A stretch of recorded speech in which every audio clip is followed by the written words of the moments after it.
Eu queria começar essa noite lendo uma passagem de Romanos 1, versículo 18 a 21, onde o apóstolo Paulo diz o seguinte: a ira de Deus se revela do céu contra toda impiedade e perversão dos homens, que detêm a verdade pela injustiça.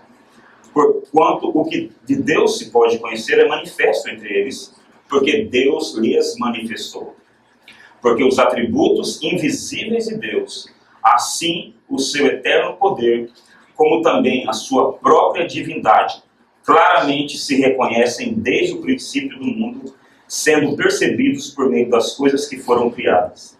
Tais homens são, por isso, indesculpáveis, porquanto, tendo conhecimento de Deus, não o glorificaram como Deus, nem lhe deram graças, antes se tornaram nulos em seus próprios raciocínios, obscurecendo-lhes o coração insensato, inculcando-se por sábios, tornaram-se loucos e mudaram a glória do Deus incorruptível em semelhança da imagem de homem corruptível, bem como de aves, quadrúpedes e répteis.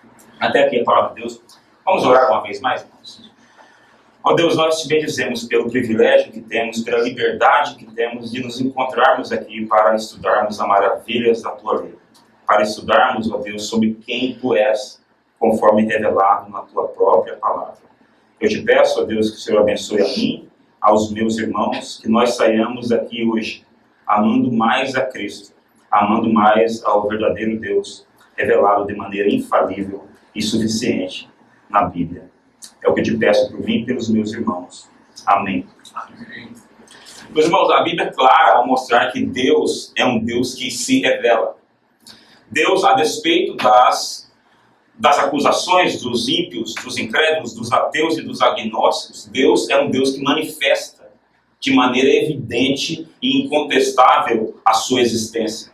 Nós lemos aqui em Romanos 1 o que Paulo diz acerca disso, que a própria criação, a própria natureza aponta para a existência de um Deus todo-poderoso, aponta para a existência de um Deus que não somente existe, mas é poderoso ao ponto de criar toda essa extensão do cosmos.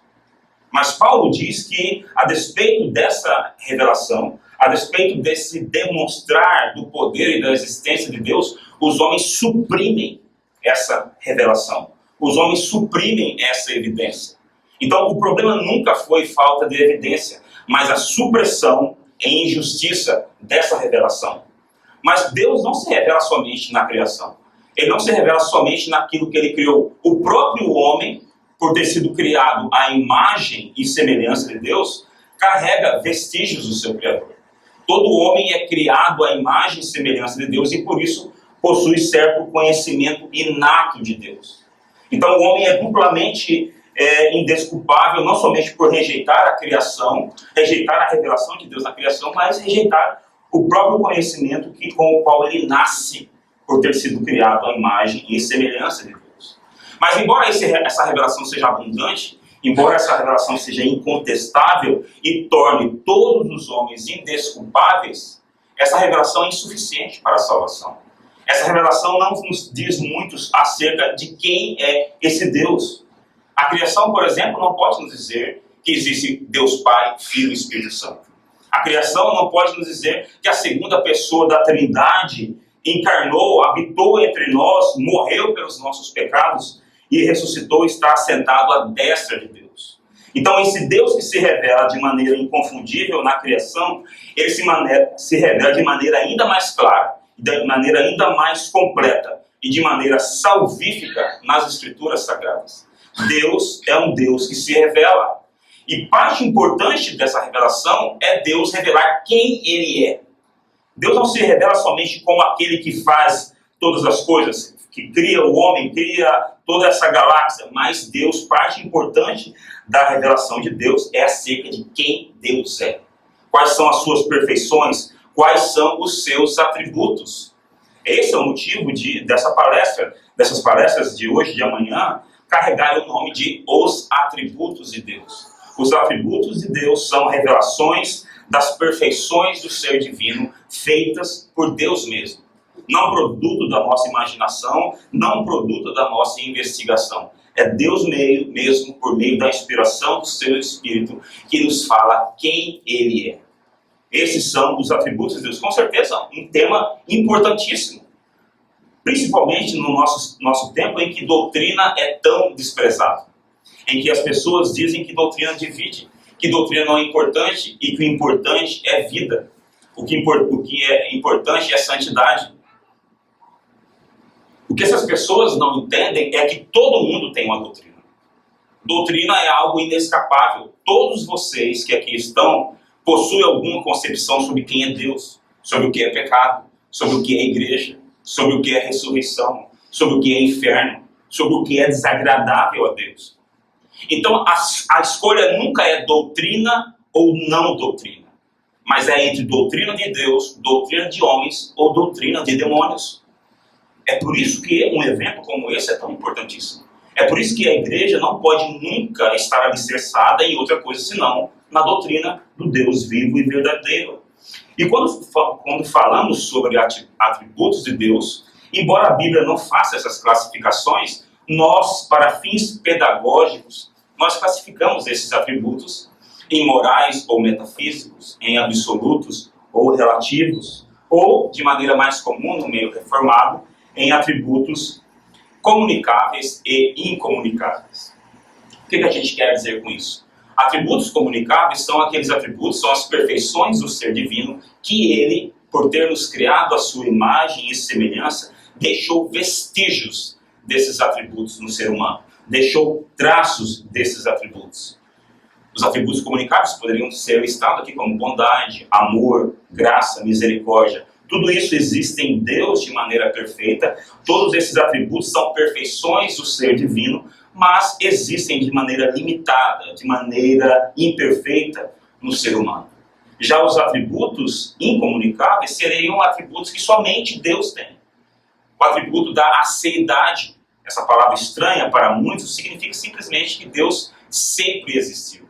Deus é a fonte da sua existência, diferente de tudo mais. Tudo que existe foi criado, exceto Deus. Algumas pessoas têm uma ideia estranha sobre Deus, achando que Deus é tão poderoso que ele veio à existência. E ele por si mesmo chamou a existência. Mas isso não existe, isso não é o que a Bíblia ensina. Deus sempre existiu, Deus não tem nem começo nem fim. Essa é a doutrina da seidade divina. Ou seja, diferente de nós, diferente de toda a criação, Deus não tem início. Deus é a causa, ele mesmo, da sua existência. Nós poderíamos falar sobre a imutabilidade de Deus, que será o tema de hoje. Sobre a infinidade de Deus, sobre a onipotência de Deus. Mas vejam, embora a Escritura não faça, eu repito, essas distinções, elas são pedagógicas, mas elas possuem certas limitações. Nenhum atributo é totalmente comunicável e nenhum atributo é totalmente incomunicável. Como assim? Deixe-me ler uma definição de certo teólogo mostrando a inapropriedade de nós classificarmos de maneira estrita os atributos entre comunicáveis e incomunicáveis. Nenhuma dessas classificações, diz ele, tem muito para se recomendar e, de certo, nenhuma deve ser tida por autorizada. Em parte alguma, a Escritura tenta fazer uma classificação. Todas as classificações sugeridas são artificiais e enganosas. E, de igual modo, aquelas que têm sido mais apoiadas pelos teólogos reformados, a divisão entre atributos comunicáveis e incomunicáveis.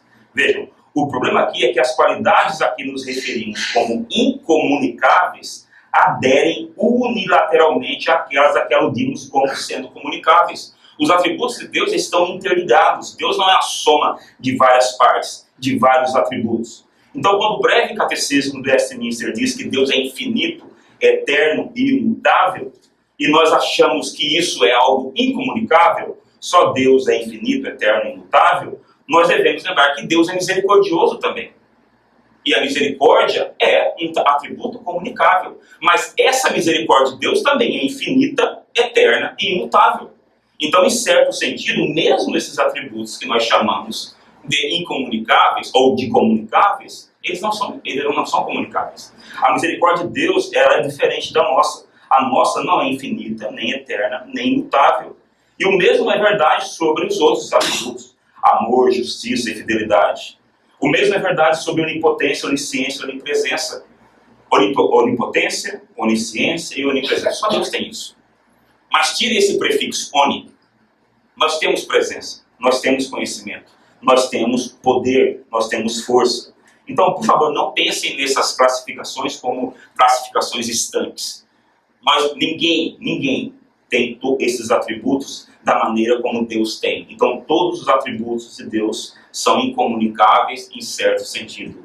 E, por sermos criados à imagem e semelhança de Deus, nós temos todos esses, em alguma medida, comunicados a nós. Então, Berkhoff, quando ele faz essa distinção entre incomunicável e comunicável, ele fala que, embora a despeito desses problemas, ele acha que nós podemos usar isso, mesmo que precise fazer uma ressalva adicional. Ele diz, lembrarmos que nenhum dos atributos de Deus são incomunicáveis, no sentido de que não há traço algum deles no homem, e nenhum deles são comunicáveis no sentido de ser achados no homem como são achados em Deus. Então, se nós lembrarmos disso, não vemos razão alguma dizerem para que devamos nos apartar da antiga divisão que se tornou tão familiar na teologia reformada. Então, lembrando, os atributos de Deus são muitos. A Bíblia não classifica esses atributos, mas nós encontramos em toda a Escritura demonstração sobre a bondade, o amor, a justiça, a santidade, a veracidade, a soberania de Deus, assim como a sua infinitude, a sua independência, a sua seidade, a sua onipotência, a sua simplicidade. E o tema desta noite é um desses atributos chamados incomunicáveis, ou seja, a imutabilidade de Deus. Deus é imutável, nele não há mudança, não há variação alguma. Se alguém quiser acompanhar a leitura, no Salmo 102, e existem outras inúmeras passagens em que descreve essa verdade é descrita, no Salmo 102, no versículo 26 a 28, o salmista fala um pouco sobre essa verdade gloriosa, a verdade de que Deus é imutável. Nós vemos assim, eles perecerão, mas tu permaneces. Todos eles envelhecerão como uma veste, como roupa os mudarás e serão mudados. Tu, porém, és sempre o mesmo, e os teus anos jamais terão fim. Os filhos dos teus servos habitarão seguros, e diante de ti se estabelecerá a sua descendência. Deus não muda, Deus não tem fim. A Confissão de Fé de Westminster, quando de maneira bela descreve quem é Deus, diz, há um só Deus vivo e verdadeiro, o qual é infinito em seu ser e perfeições. E diz, ele é um Espírito puríssimo, invisível, sem corpo, membros ou paixões. É imutável, imenso, eterno.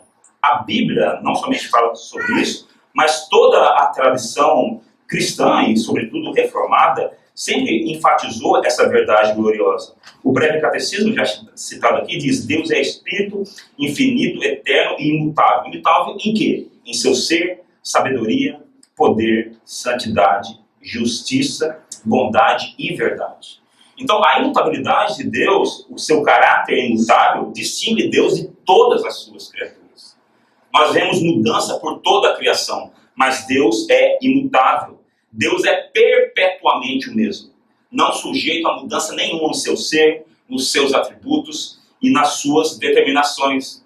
E veja que quando nós analisamos os atributos de Deus, os outros atributos, nós vemos que um atributo lança luz sobre o outro. Um atributo explica outro.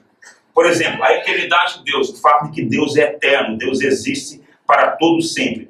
Ela tem implicações para como nós entendemos a imutabilidade de Deus, para como nós entendemos essa natureza inalterável de Deus. Herman Bavinck, um teólogo reformado, diz o seguinte, toda mudança é estranha a Deus. Nele não há mudança no tempo, pois ele é eterno. Veja a relação entre eternidade e imutabilidade. Deus não tem mudança no tempo, pois ele é eterno, ele é imutável nesse aspecto. Deus não possui também mudança em localização, pois ele é onipresente, nem em essência, pois é puro ser.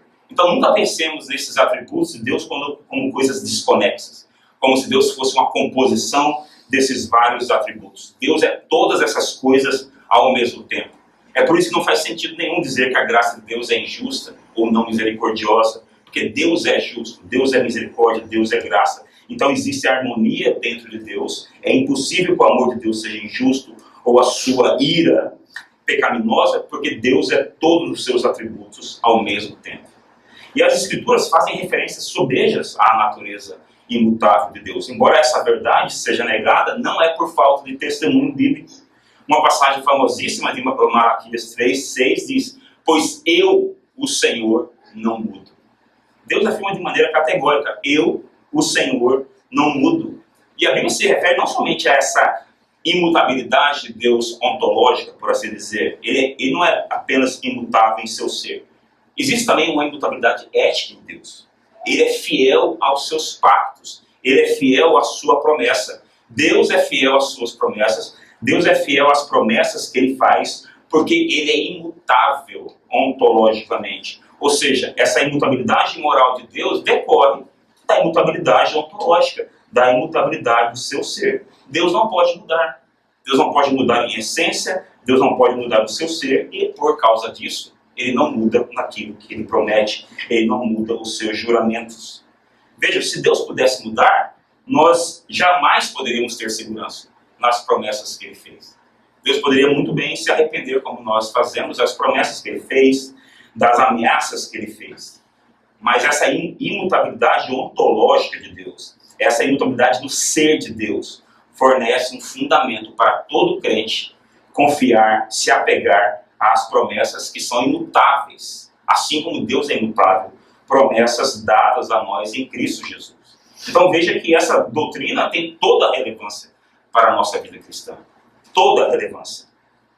Nós negarmos essa doutrina ou não a estudarmos é negarmos a nós mesmos um fundamento importante da nossa segurança, da nossa certeza, do nosso descanso em Deus. Deus é o que Ele sempre foi e será. Deus é o que Ele sempre foi e será. É isso que Tiago diz. Ele diz: toda boa dádiva e todo dom perfeito são lá do alto. Veja bem, descendo do Pai das luzes, em quem não pode existir variação ou sombra de mudança. Não pode. Deus é imutável em sua essência. Sua natureza, o seu ser são os infinitos, e eles não estão sujeitos a mutação alguma, de nenhuma natureza. Como certo teólogo diz, jamais houve tempo em que Deus não era. E jamais virá o tempo quando Ele deixará de ser. Deus é eternamente o mesmo. Deus não evolui. Deus não cresce. Deus não melhora. Diferente de certos teólogos e certas religiões hoje ditas cristãs que dizem que Deus aprende com a história. Que Deus está sujeito a aprendizado no decorrer da história. Mas a Bíblia não ensina isso. Isso é negado categoricamente. Tudo que Deus é hoje, Ele sempre foi. E Ele sempre será.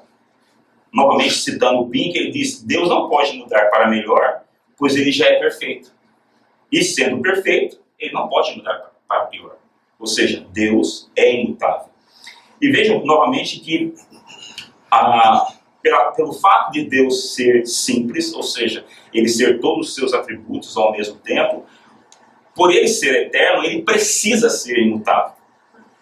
Porque a eternidade diz respeito a uma duração de tempo. Deus é imutavelmente eterno. Deus está ao mesmo tempo em todos os lugares. E a imutabilidade é sobre o estado em si. Deus é imutável em si mesmo. Ou seja, a imutabilidade divina significa não só que Deus não muda, mas que Ele não pode mudar. Deus não pode mudar e ser Deus. Negar isso é negar um testemunho bíblico frequente, tanto no Antigo quanto no Novo Testamento. Então, novamente, irmãos, eu digo que essa doutrina, essa verdade, ela é de grande conforto e estabilidade para todo o povo de Deus. Negar isso ao seu povo, negar isso a si mesmo, é negar o conforto e a estabilidade que Deus pretendeu que essa verdade nos trouxesse. O apóstolo Paulo fala que tudo que foi ensinado, tudo que dantes foi ensinado, foi para o nosso consolo, para a nossa instrução.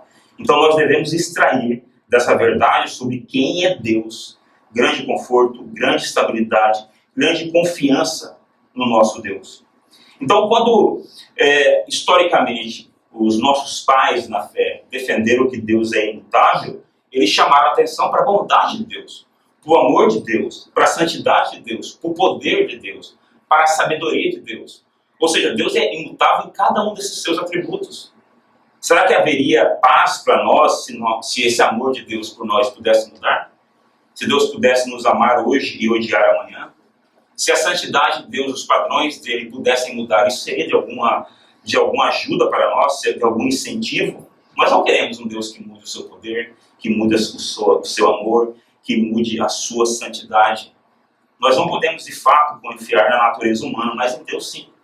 Por mais inconstante que eu seja, que você seja, por mais volúveis que os nossos amigos sejam, por mais que exista mudança para pior no meio da igreja, Deus permanece o mesmo. Deus não muda. Se Ele mudasse como nós, se quisesse uma coisa hoje e outra amanhã, e se Ele fosse como nós, controlado por capricho, quem poderia confiar nele? Nós não poderíamos confiar num Deus que muda. Nós não poderíamos confiar num Deus que, como nós, é suscetível aos eventos da história, no seu humor, na sua disposição e na sua vontade. Então, todo louvor, toda glória deve ser dada a Deus, porque o seu propósito é firme, sua vontade é estável, sua palavra é segura. Eis aqui, irmãos, uma rocha em que podemos firmar os nossos pés. Enquanto, como diz Pink, a poderosa torrente leva tudo de arrasto ao nosso redor, nós podemos fincar os nossos pés no caráter permanente de Deus, que garante que Ele cumprirá todas as suas promessas. Isaías fala sobre isso no capítulo 54, versículo 10, se alguém quiser ler. Diz o seguinte, o profeta: porque as montanhas se desviarão e os outeiros tremerão, mas a minha benignidade não se desviará de ti. E o concerto, a aliança, o pacto da minha paz não mudará, diz o Senhor, que se compadece de ti. E em inúmeras partes, quando Deus tenta provar o seu povo, consolar o seu povo de que Ele os abençoará, Ele fundamenta essa promessa no seu caráter imutável. Lembrando de novo Malaquias 3:6, eu, Senhor, não mudo. E o Senhor continua, por isso vós, ó filhos de Jacó, não sois consumidos. E veja que a imutabilidade de Deus também, ela tem conexão com o conhecimento de Deus. Se Deus fosse mutável, se Ele mudasse, Ele estaria continuamente conhecendo, continuamente aprendendo. Mas Deus é imutável, inclusive no seu conhecimento. Deus não conhece hoje uma coisa e amanhã mais coisas. A imutabilidade de Deus impede que haja crescimento em Deus. E nós existe com certeza crescimento de conhecimento. E nós haveremos de crescer de conhecimento mesmo após a ressurreição, mesmo no novo céu e nova terra. Nós nunca seremos Deus. Muitas pessoas ignoram isso, acham que nós vamos nos tornar anjos, que seria um rebaixamento, porque nós somos criados à imagem e semelhança de Deus, e nós não seremos glorificados para sermos rebaixados, e outros acham que nós teremos atributos que só Deus tem. No céu nós não teremos um conhecimento ilimitado, infinito, como Deus tem. Mas Deus tem esse conhecimento. Deus conhece todas as coisas ao mesmo tempo. O seu conhecimento, assim como o seu ser, não está preso à mudança. Deus conhece todas as coisas ao mesmo tempo, tanto passadas como futuras, tanto possíveis como reais. Um puritano, Thomas Vincent, ele resume isso que eu disse até então em 3 pontos interessantes para nós aprendermos e apreendermos o que a imutabilidade de Deus envolve. Ele diz que Deus é imutável em relação à sua natureza e essência, em relação à sua vontade e propósito, e também Deus é imutável em relação ao seu favor e amor especial. Então, novamente, Deus, pelo fato dele ser, por exemplo, imutável nas suas promessas, isso carrega, sim, um aspecto consolador para todos aqueles que sofrem perseguição, que sofrem tribulação, que sofrem enfermidade.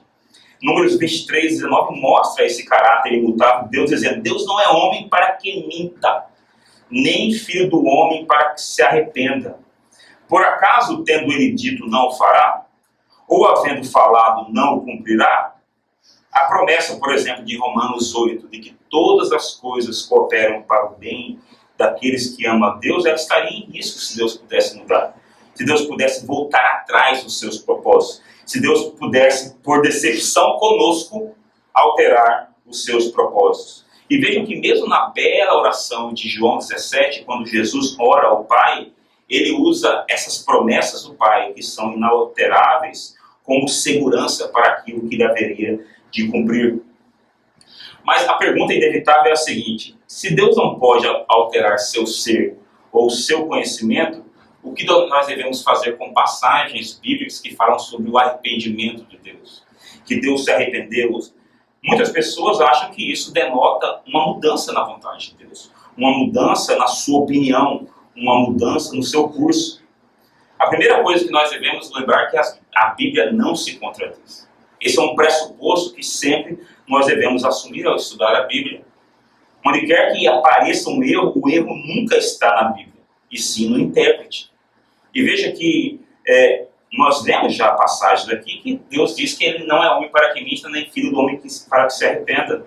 Nós já lemos também que eu, o Senhor, não mudo. Então, como nós fazemos para interpretar essas passagens? Nós devemos lembrar que a Escritura, ela usa aquilo que é chamado por alguns teólogos de linguagem de acomodação. Deus, ele usa uma linguagem em que ele assume, por assim dizer, uma forma humana para nos comunicar, para se acomodar à nossa fraqueza, à finitude do nosso ser. Isso é chamado de linguagem antropomórfica.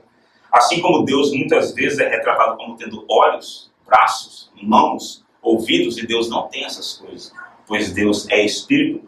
Muitas vezes, quando Deus quer mostrar que ele mudou de curso em relação ao homem, porque o homem mudou, ele usa essa linguagem de arrependimento.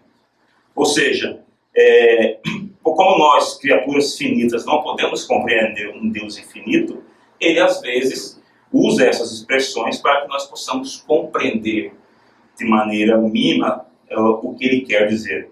Então, de forma alguma, quando Deus diz em Gênesis 6:6 que se arrependeu de ter criado o homem, nós devemos imaginar que isso é uma mudança de opinião.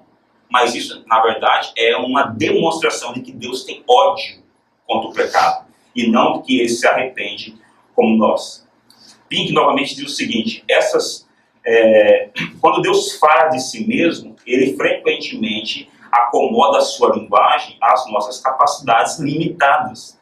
Ele se descreve a si mesmo como revestido de membros corporais como olhos, ouvidos, mãos. Fala de si como tendo despertado e como madrugando, apesar de que ele não cochila nem dorme.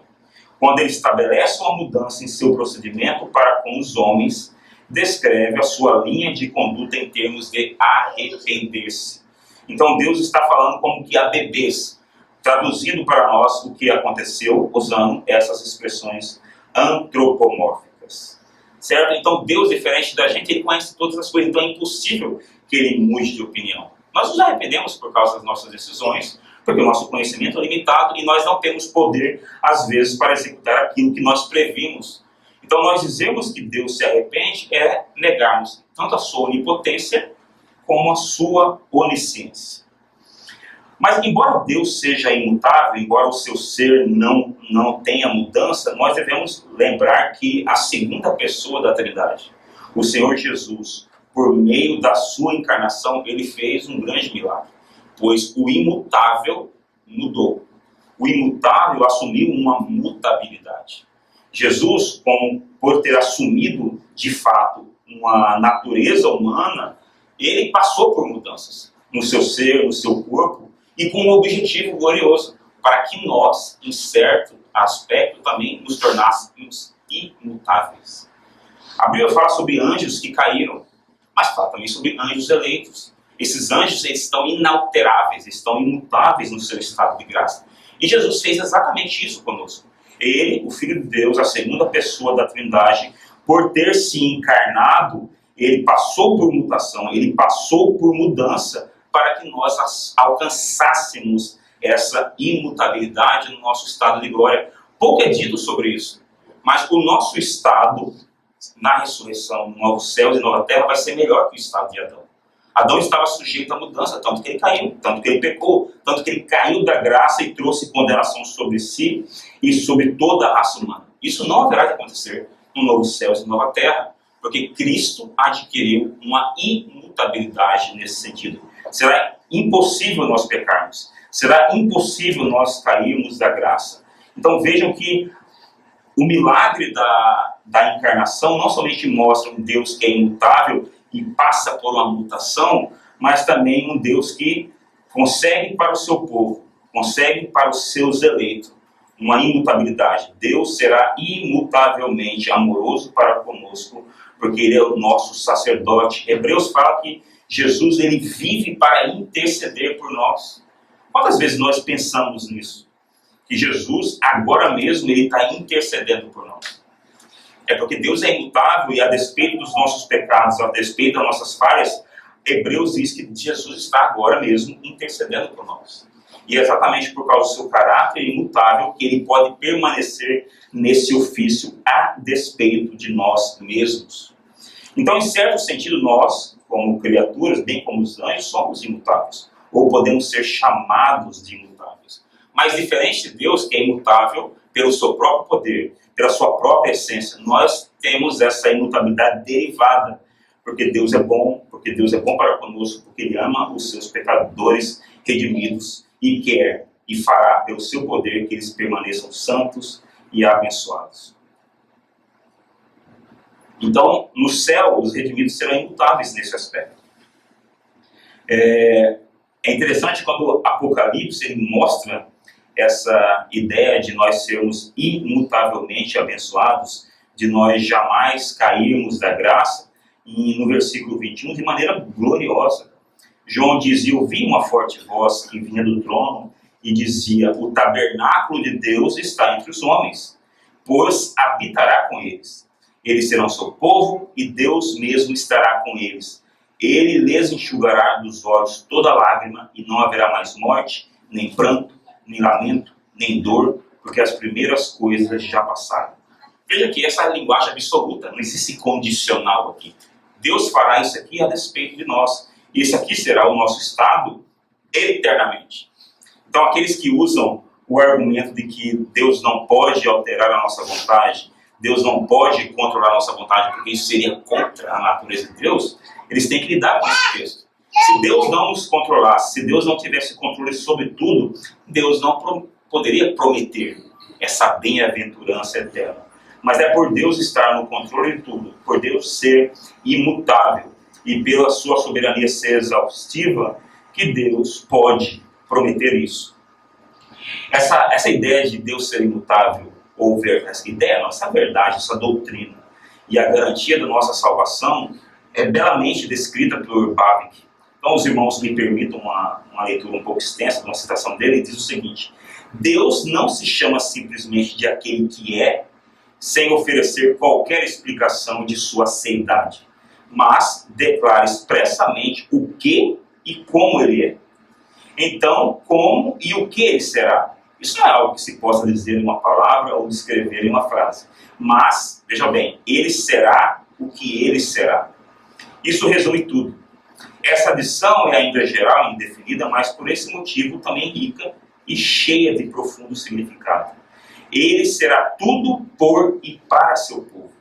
Deus não é um Deus novo e estranho que chega até eles por Moisés, mas os Deus dos patriarcas, que é imutável, que é fiel, que é eternamente autoconsciente, que nunca abandona ou deixa o seu povo. E Bavinck termina: Deus é imutável em sua graça, em seu amor, em sua assistência. Ele é aquele que será o que é, porque é sempre Ele mesmo. Veja que maneira bela de escrever isso. Deus é aquele que será o que Ele é, porque é sempre Ele mesmo. E é por causa disso que nós podemos estar seguros que Deus sempre nos amará. Então, meus irmãos, nessa noite, meditemos que nisso, Deus será o que é, porque é sempre Ele mesmo. Ou seja, imutável no amor a nós, porque não pode ser outra coisa. Veja, Deus não pode ser outra coisa para aqueles que estão em Cristo. Mas o que isso tem em relação com o tema da nossa palestra, que é a impassibilidade divina? Essa é uma outra implicação dessa doutrina, que é algo, infelizmente, negado nos nossos dias. Se nós pegarmos a Confissão de Fé de Westminster, ela diz que Deus não tem paixões. Deus não é sujeito a paixões como nós. Mas hoje, novamente, muitos, para retratar um Deus mais palatável, um Deus mais aceitável para aqueles que rejeitam a revelação divina, têm negado exatamente isso. Muitos têm dito que Deus tem paixões, Deus tem emoções ou sentimentos. Mas por mais que isso possa chocar mesmo alguns de vocês, a imutabilidade de Deus, o fato de Deus ser imutável, implica que Deus é impassível. Deus não pode sentir emoções e sentimentos, não da forma como nós sentimos. Alguns crentes dizem que essa doutrina é rejeitar certas passagens da Escritura que parecem mostrar que Deus tem emoções como ira, como tristeza e como alegria. Mas vejam que essas mesmas pessoas que reclamam de nós dizermos que essas passagens devem ser interpretadas da maneira correta, à luz de toda a Escritura, elas reconhecem de pronto o antropomorfismo, que eu já mencionei aqui. Essas pessoas que dizem que Deus tem emoção, elas reconhecem que Deus não tem corpo, Deus não tem braço, Deus não tem olho, Deus não tem ouvido. Mas elas não fazem essa mesma concessão, elas não fazem essa mesma análise cuidadosa do texto quando se fala sobre emoções, quando se fala sobre sentimentos. Mas veja que não tem nenhum sentido dizer que Deus tem sentimento. Não tem nenhum sentido dizer que Deus tem emoções como nós temos. Veja, um homem pode ficar irado contra a sua vontade. Ele pode ficar irado mesmo contra os seus filhos, contra a sua esposa. Ele pode não escolher ficar irado. Ele pode não experimentar o resultado daquela ira. Ele não escolhe que aquele gatilho disso ou daquilo que acontece ao seu redor dispare essa ira nele. Então isso se aplica a tudo. Alegria, medo, tristeza, todas essas coisas, elas são alheias ao nosso controle. Elas possuem esse poder de alterar as nossas emoções, alterar os nossos sentimentos. E embora alguém possa e deva desenvolver um autocontrole tal, tanto por meio do estudo da Escritura, como por meio do poder do Espírito Santo, sempre haverá um disparate entre as nossas volições, ou seja, o que nós queremos, e as nossas emoções. Nós somos seres emotivos, nós somos seres suscetíveis a isso. Mas se nós dissermos que Deus também está sujeito a experimentar emoções, nós estamos contestando não somente o autocontrole de Deus, mas a sua onisciência, a sua soberania e a sua imutabilidade. Se nós dissemos que Deus é imutável, nós devemos negar veementemente que Deus passe por emoções como nós passamos, ou que Deus sofra como nós sofremos.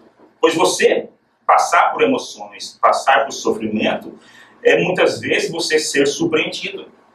Inúmeras coisas nos acontecem e que faz com que nós experimentemos emoções. Imagine se alguém aqui tivesse me insultado. E me insultado nesse exato momento.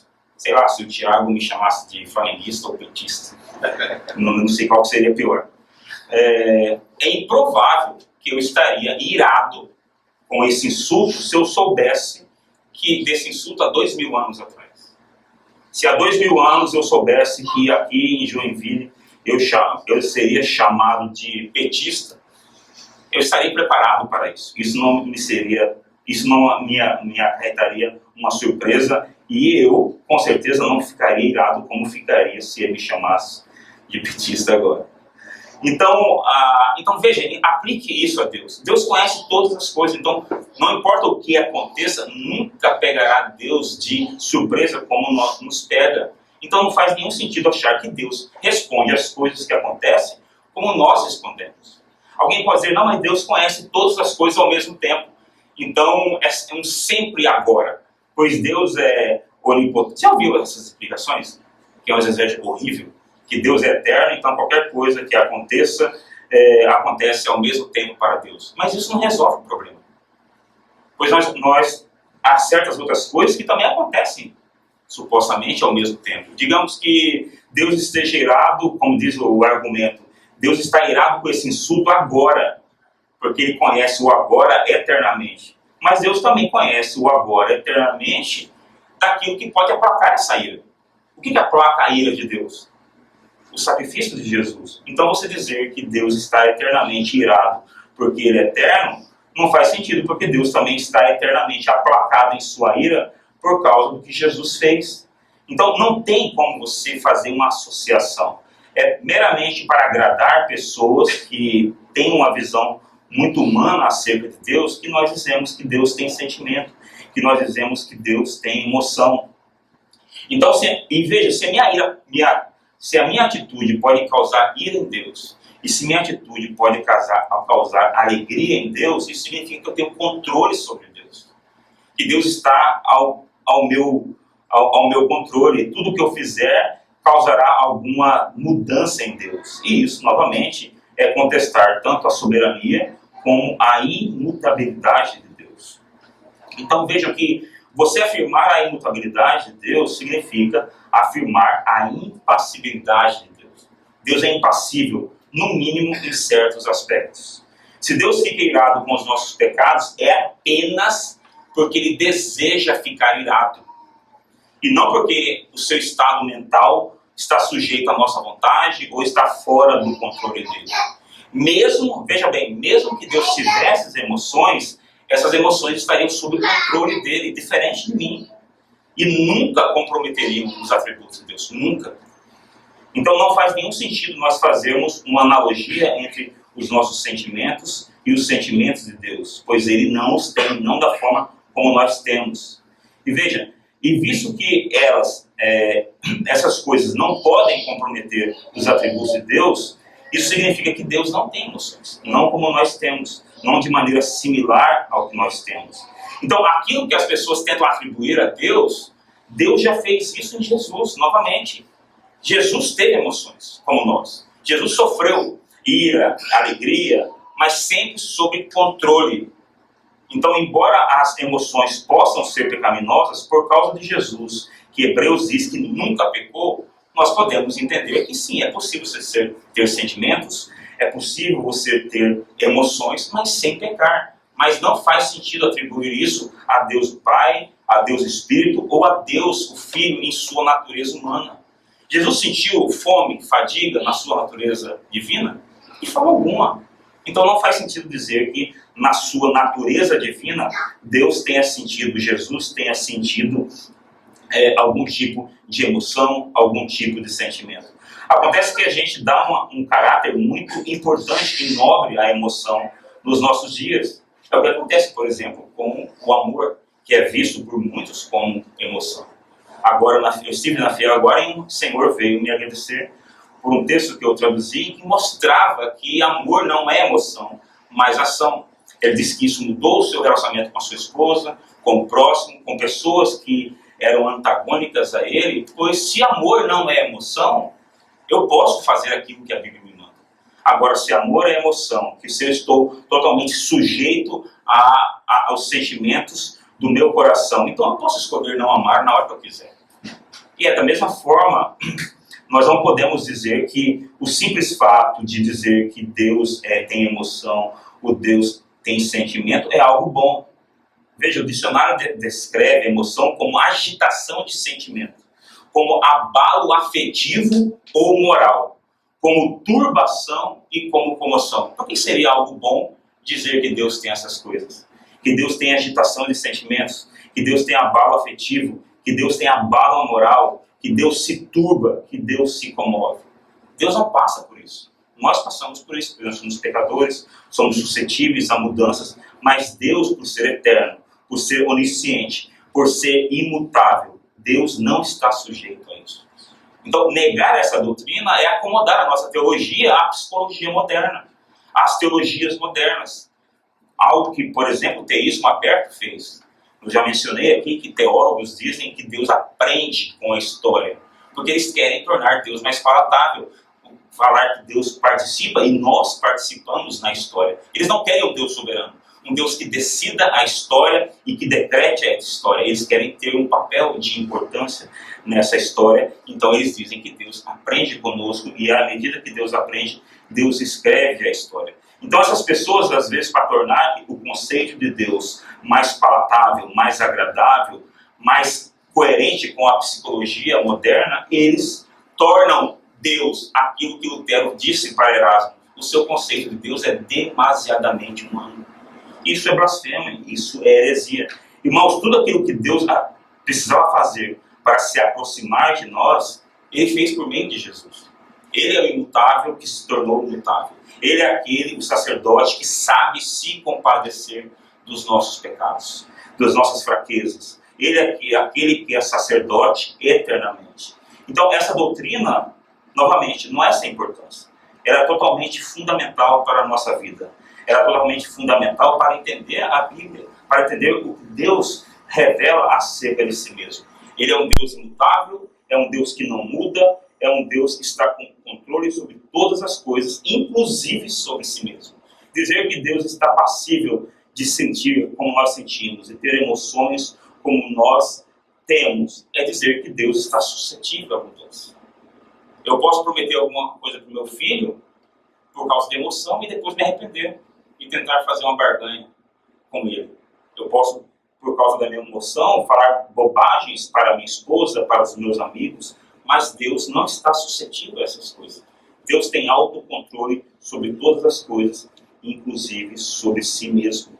Essa é a glória do nosso Deus.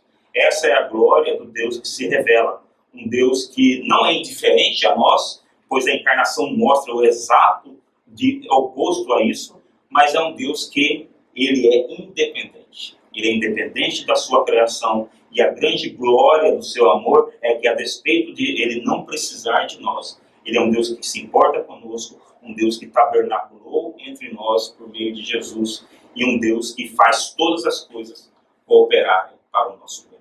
Esse é o nosso Deus. Esse é o Deus de vocês. E a Ele, pois, a glória, o domínio, o poder e a majestade, hoje e eternamente. Amém. Vamos orar? Ó Deus, nós te bendizemos pela tua revelação, pois o Senhor não nos deixa à mercê dos nossos próprios sentimentos, dos nossos próprios pensamentos vãos, mas o Senhor se revela de maneira clara na tua palavra. Eu te peço, ó Deus, que esse conhecimento acerca de quem tu és nos leve, ó Deus, a ter vidas mais santas, vidas de obediência a ti, vidas, ó Deus, que glorifiquem o teu nome, que anunciem o Evangelho de Jesus Cristo. Que o teu nome, ó Deus, seja glorificado e conhecido até os confins da terra. Amém.